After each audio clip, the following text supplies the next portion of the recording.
Cette vidéo a pour but de vous dire qu'il n'y aura pas de vidéo ce dimanche. Alors ça paraît un peu paradoxal puisque effectivement il y a une vidéo ce dimanche, celle que vous êtes en train de visionner. Mais comme vous l'avez compris, je n'ai malheureusement pas pu vous poster la vidéo que j'étais censé vous partager aujourd'hui, ce dimanche 7. Au moment où je tourne cette vidéo, nous sommes le dimanche 7, pour tout vous dire, il est 19h46 heure française, puisque je suis en ce moment même en France, dans le cadre de mon périple jusqu'à Kuala Lumpur. Donc je vous en parlais dans l'épisode précédent et dans les autres épisodes, je suis en plein déménagement. Je suis parti du Portugal où je vivais depuis environ un an. Je traversais l'Espagne pour arriver en France où je reste quelques jours en famille avant de rallier Paris pour finalement prendre mon avion vers d'abord Singapour, puis Kuala Lumpur. Tout ça, c'est dans une semaine, donc il ne me reste plus beaucoup de temps, alors que ça ne fait qu'une semaine que je suis ici, même pas. Et comme vous en doutez, dans le cadre d'un déménagement, c'est toujours très compliqué de pouvoir s'organiser, que ce soit d'un point de vue logistique, que ce soit dans notre cas pour nous aussi profiter de notre famille, mais pas que. Et il se trouve que j'ai tourné la vidéo qui était censée sortir aujourd'hui et qui avait pour but de vous documenter le premier appel de vente de la série, mais cette vidéo hors série vient la remplacer pour vous dire que malheureusement je n'ai pas eu le temps ni la possibilité en vérité de la monter, puisque à un moment donné le temps j'ai essayé de le prendre et lorsque je l'ai pris, je me suis retrouvé face à tout un tas de problèmes techniques que je vais vous épargner sur mon ordinateur portable, que j'utilise du coup à la place de mon ordinateur fixe pendant le voyage, puisque je n'ai pas de fixe, et je n'ai pas pu monter la vidéo à temps. J'en suis navré, malgré tout, je voulais quand même tenir le rythme promis des une vidéo par semaine en vous faisant celle-ci, tout d'abord pour vous dire ce que je vous ai dit, mais également pour vous partager deux, trois petites choses très rapidement. Cette vidéo ne durera probablement pas plus de 5 minutes, mais elle me tenait quand même à cœur, puisqu'effectivement, bon là j'ai mon téléphone sous les yeux, j'ai deux, trois petites notes. Au-delà de mon déménagement vis-à-vis de l'agence, comme je l'ai dit, a eu lieu le premier appel de vente cette semaine, en début de semaine, un petit peu plus tôt dans la semaine. Je vous avais parlé des 3 rendez-vous qui ont été bookés, 2 entre guillemets n'ont pas eu lieu, et le dernier était censé avoir lieu cette semaine. Il a eu lieu, il s'est extrêmement bien passé. Je ne veux pas vous spoil, mais tout a été enregistré et je vais vous partager la vidéo, évidemment, que je vais documenter dans le prochain épisode de la série qui sortira au mieux dans la semaine. Voilà, si j'arrive à trouver le temps, au pire dimanche prochain, à voir là-dessus, je ne peux pas m'engager, je préfère pas vous faire de fausses promesses. Je vous avais déjà promis 2 épisodes, 2 vidéos dans une semaine, les fois où j'ai pas pu publier le dimanche pour me rattraper. Là, je publie le dimanche, du coup je sais pas si je publierai 2 autres vidéos en plus la semaine prochaine. Bref, par rapport à ça, voilà, on en est là, au niveau de l'agence, les choses avancent, la documentation et l'aventure suit son cours, malgré le fait qu'au cours des 2, 3, 4 dernières semaines, le déménagement qui, à nouveau, m'a pris beaucoup de temps, m'a empêché de mettre ce temps sur l'agence. Il faut savoir qu'aujourd'hui, je suis également fondateur de 2 autres agences en parallèle, même si j'en parle pas forcément dans cette série, parce que je me garde de vous parler de tout ça et de tout ce qui me concerne et vous concernera aussi potentiellement plus tard dans la suite des vidéos à la fin de cette série que j'aurai terminée pour prouver qu'il est possible de réussir, je le rappelle, à devenir indépendant financièrement, même quand on part de zéro sur Internet, sans avoir besoin d'argent, d'expérience particulière ou de compétences techniques.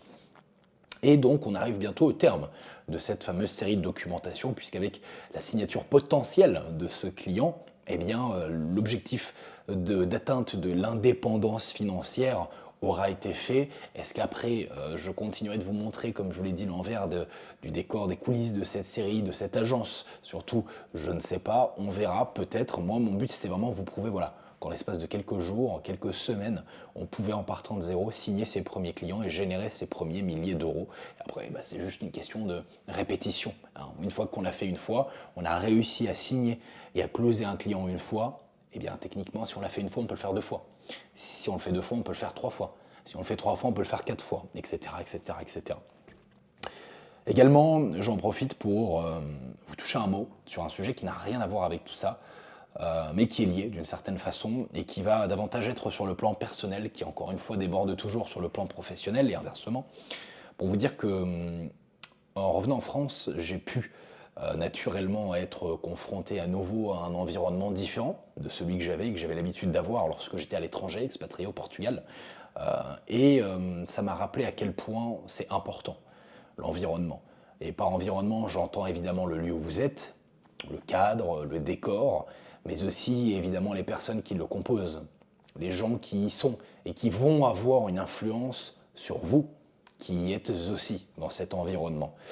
Par rapport à ça, si je vous dis ça, évidemment, c'est parce que je pense que vous vous reconnaîtrez sans doute si je vous dis que la voie de l'entrepreneuriat, c'est une voie solitaire, que pour ma part j'ai emprunté il y a déjà plusieurs années, et au travers de laquelle j'ai essuyé, comme bon nombre d'entre vous, essuyé et essuierez, si ce n'est pas encore le cas, eh bien, des difficultés sur le plan relationnel, sur l'environnement et sur l'influence des gens qui composent cet environnement, parce que en faisant quelque chose de différent, on est souvent incompris, et en étant incompris, on n'est souvent pas aidé, hein, avec les influences négatives, les blocages, les peurs, les craintes, les doutes de gens plus ou moins proches. J'ai la chance du côté de mes parents et de mon frère, hein, qui sont aujourd'hui les personnes les plus proches de moi, en tout cas sur le plan familial, d'avoir toujours été plutôt soutenu, même s'il y a évidemment toujours des craintes, des peurs, des doutes. Mais au-delà de cet environnement, il y a toujours d'autres environnements, hein, que ce soit les amis, etc., etc. Donc par rapport à ça, eh bien, je me rends compte à quel point c'est important d'avoir le bon environnement. C'est bateau ce que je vous dis, et vous l'avez sans doute déjà entendu des dizaines et des dizaines et des dizaines de fois. Mais le truc, c'est que si vous voulez vivre une vie différente de la majeure partie des gens, vous allez devoir penser différemment de la majeure partie des gens. Et ultimement, agir différemment de la majeure partie des gens.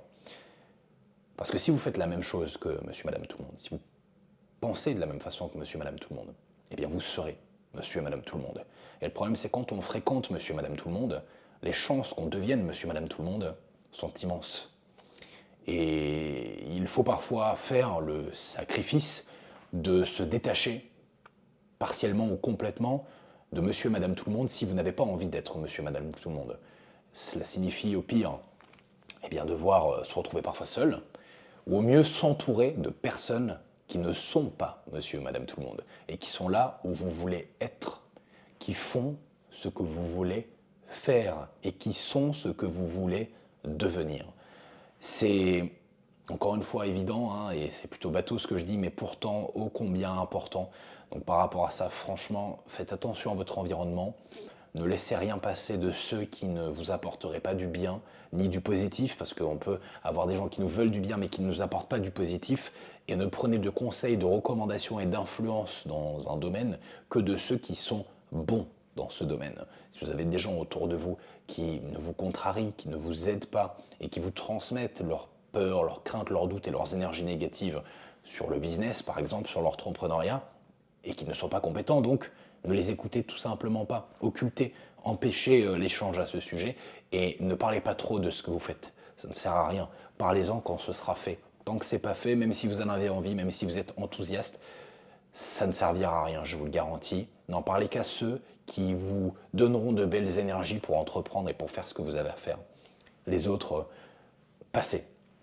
Et sur le chemin vers l'indépendance financière que j'ai déjà atteint il y a un moment et la liberté financière que je souhaite atteindre progressivement, hein, l'idée de pouvoir gagner suffisamment, d'avoir suffisamment pour ne plus jamais avoir besoin de travailler, eh bien j'ai rencontré des personnes diverses et variées avec des profils pour certains très intéressants, d'autres moins bien sûr, et aujourd'hui j'ai la chance de côtoyer des entrepreneurs et des personnes à des années-lumière de moi, et qui font de très belles et de très grandes choses, et qui, à leur niveau, m'ont permis d'accéder à un paradigme complètement différent de celui dans lequel j'étais avant.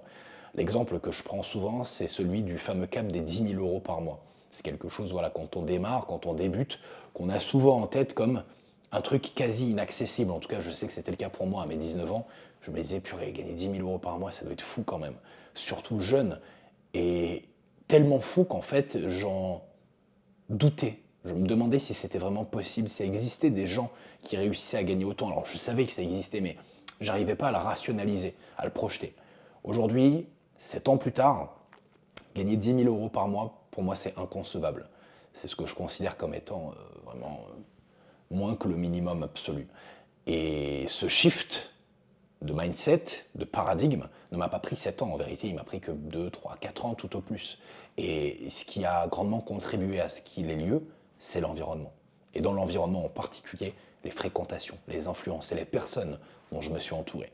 Quand vous êtes entouré de personnes qui ont votre âge, voire qui sont plus jeunes, et qui font 50, 100, 200 000 euros par mois, voire plus, je sais que ce sont des chiffres ahurissants et certains pourraient ne pas les croire en regardant cette vidéo et je vous comprendrai, j'étais comme vous il y a quelques années. Eh bien, vous ne pouvez pas penser de la même façon, vous ne pouvez pas agir de la même façon. Parce que quand vous rentrez dans ce monde, il n'y a plus de machine à rien. Vous ne pouvez plus revenir en arrière et être la personne que vous étiez.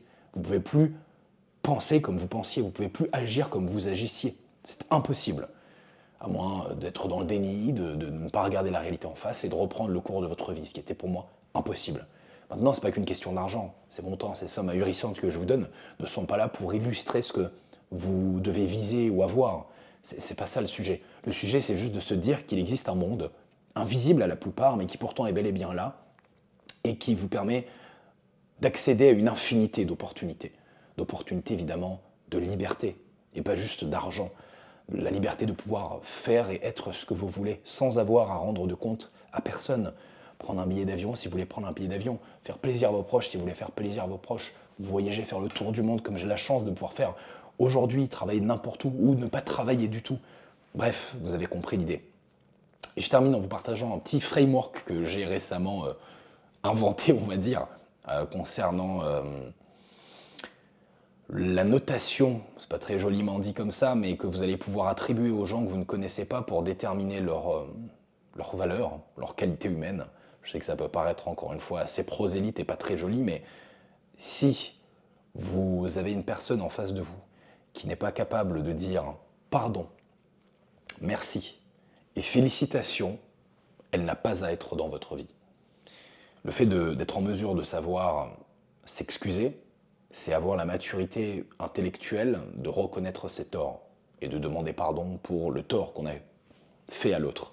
Le fait de savoir dire merci, c'est d'avoir la capacité d'être reconnaissant, reconnaissant de ce qu'on a, de ce qu'on nous donne.